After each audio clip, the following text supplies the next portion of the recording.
15ই আগস্টে সেই আলোচনা সভায় কি ঘটনাটা ঘটেছিল, কি জন্য আপনারা আজকের কন্টেম্পটের পিটিশনটা এসছে।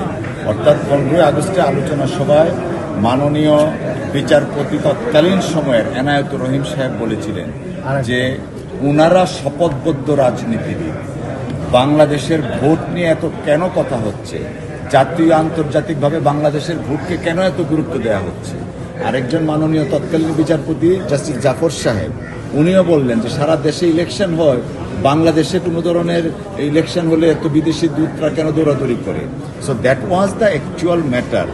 এইটা আমরা আইনজীবীদের মধ্যে এটা নিয়ে আলোচনার প্রেক্ষিতে, আপনারা জানেন যে আইনজীবীদের একটা সংগঠন যারা আইনের শাসন মানবাধিকারের জন্য কাজ করে, জাতীয়তাবাদী আইনজীবী ফোরাম, সেই আইনজীবী ফোরামের প্রেসিডেন্ট মরহুম সাবেক অ্যাটর্নি জেনারেল এজে মোহাম্মদ আলী সাহেব এবং আমি সহ আইনজীবীরা সমস্ত যৌথভাবে বসে সিদ্ধান্ত নিলাম যে এই কথাগুলা মাননীয় বিচারপতিদের আসনে বসে থেকে মনে হয় কথা বলা উচিত না।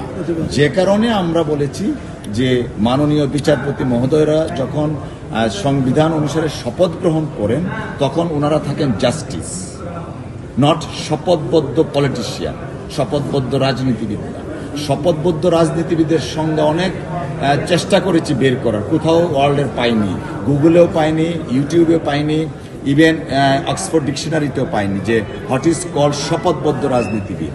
তো আমরা এই বিষয়টাই তখন সাংবাদিক সম্মেলনের মাধ্যমে বলেছিলাম যে শপথবদ্ধ রাজনীতিবিদ হওয়া যায় না একজন বিচারকের, বিকজ তিনারা যখন সংবিধান অনুসারে শপথ নেবেন তখন তারা রাগ অনুরাগের ঊর্ধ্বে এবং কোনো ধরনের কোনো রাজনীতির ঊর্ধ্বে, অর্থাৎ শপথবদ্ধ রাজনীতিবিদ মানেই তো রাজনীতিতে চলে আসছে। সেই কথাটা আমরা বলেছিলাম, যে কারণেই আমাদের তৎকালীন অ্যাটর্নি জেনারেল এজে মোহাম্মদ আলী স্যার সহ 7 জন আইনজীবীর বিরুদ্ধে কন্টেম্পট নোটিশ সার্ভ করা হয়েছিল। আমরা কন্টেম্পট নোটিশ সার্ভ হওয়ার পরে যথারীতি সিনিয়রদের মাধ্যমে জবাব দিয়েছি এবং আপনারাও দেখেছেন কোর্টে আমাদেরকে কিভাবে ট্রিট করা হয়েছে। এবং ইন সাম স্টেজ আজকে এনাদের কাউন্সিল উনি কোর্টেও বলেছেন যে গত ডেটে কয়েকজন লয়ারের ফেস দেখতে চেয়েছিলেন তৎকালীন সময়ের যারা, এবং বলেছিলেন কোন বেয়াদবরা কি করছে। So lawyers are being treated as বেয়াদব at that period of time.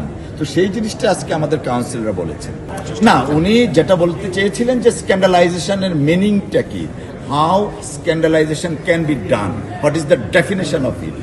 এবং আমাদের যে আপনার কন্টেন্ট অফ কোর্ট ল যেটা ছিল 2013, that is been declared as ultra vires. So we got to go back 1926 as well as common law decisions. সো সব কিছু বিষয়ে আশা করছি আগামী সানডেতে টপ অফ দ্য লিস্ট থাকবে, উইল হ্যাভ এ জাস্টিস, আমরা ন্যায় বিচার পাবো। Thank you.